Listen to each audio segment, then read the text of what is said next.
Johnson & Johnson must pay $72 million for cancer death linked to talcum powder. Lawyers. Johnson & Johnson faces claims that it failed for decades to warn consumers that its talc-based products could cause cancer. By Reuters, St. Louis, updated February the 24th, 2016, 12:07 p.m. Johnson & Johnson was ordered by a Missouri state jury to pay $72 million of damages to the family of a woman whose death from ovarian cancer was linked to her use of the company's talc-based baby powder and shower-to-shower for several decades. In a verdict announced late Monday night, jurors in the Circuit Court of St. Louis awarded the family of Jacqueline Fox $10 million of actual damages and $62 million of punitive damages, according to the family's lawyers and court records. The verdict is the first by a U.S. jury to award damages over the claims, the lawyers said.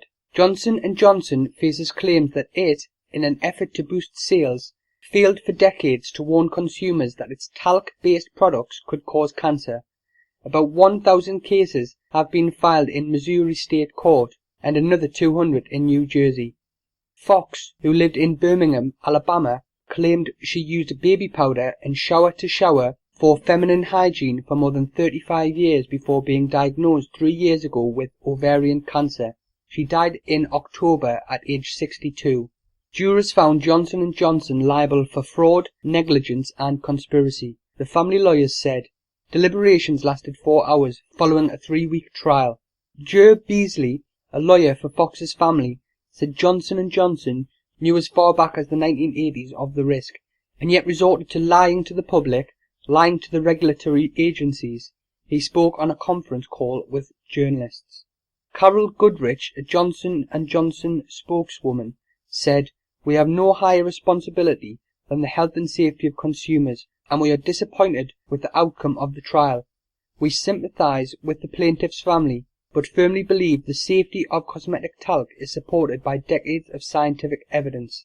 Trials in several other talc lawsuits have been set for later this year, according to Daniel Mason, who also represented Fox's family at trial.